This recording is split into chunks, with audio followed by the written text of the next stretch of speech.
Interesting question for an Scrum Master interview. How do you deal with team members cherry picking task? They are just picking up the juicy thing and don't want to pick up something which has a technical challenges involved. Now my question would be like, are you facing this problem right now? And if you are facing this problem, what are you doing about it? Are you just complaining about it, or have you tried few things and do you have some story to share?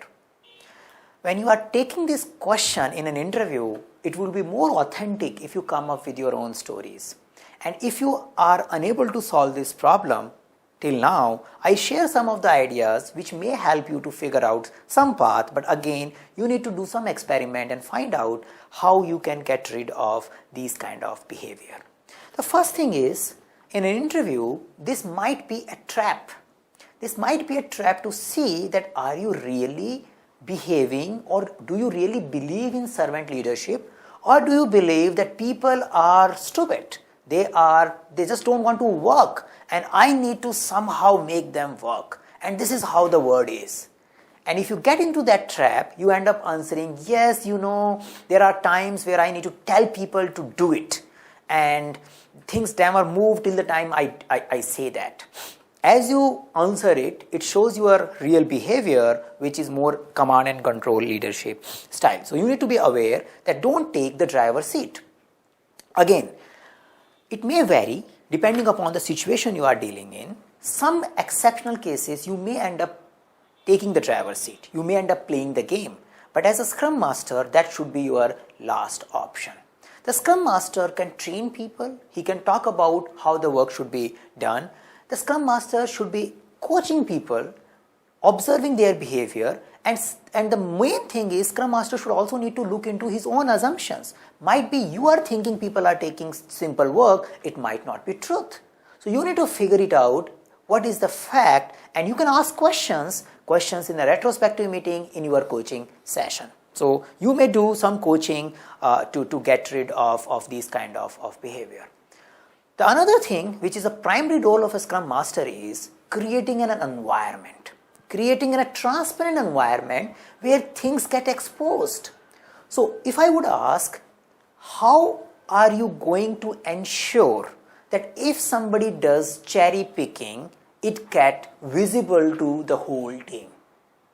You need to make sure that you have a visual indicator, a transparent environment where these behaviors are open. They don't get hidden in the whole thing. Now, how can you do that? You may possibly can create a Kanban board where you show the story movements, the work or product backlog items movement. And if the product backlog item is not finished, it is not ready for product owner to see it or accept it. So if you show that all the backlog items and they are under doing work because people have just picked up the simple work and the hard work is not complete, and that's why they are not finished.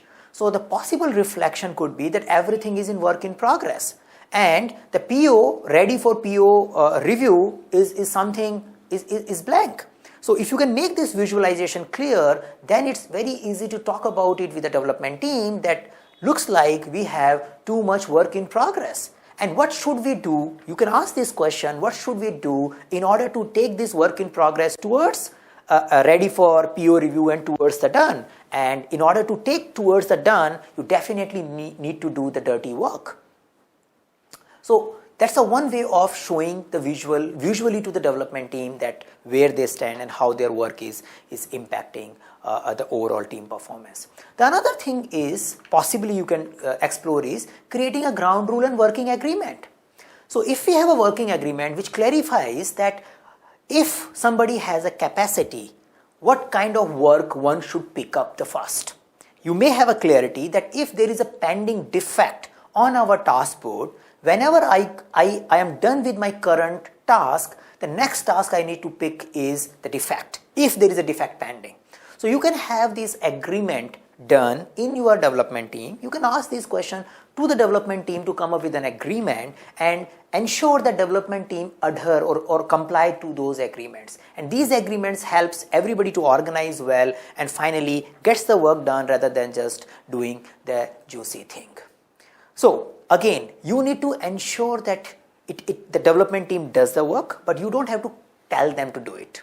So there is a fine line between it. You can't say that I'm a Scrum Master, it's not my role, development team is authorized or development team is empowered to decide what they want to do. Now, yes, but you need to also ensure that they remain on track. Now, you can't ensure it by telling them, but you need to ensure it by coaching, creating an environment so that work gets done.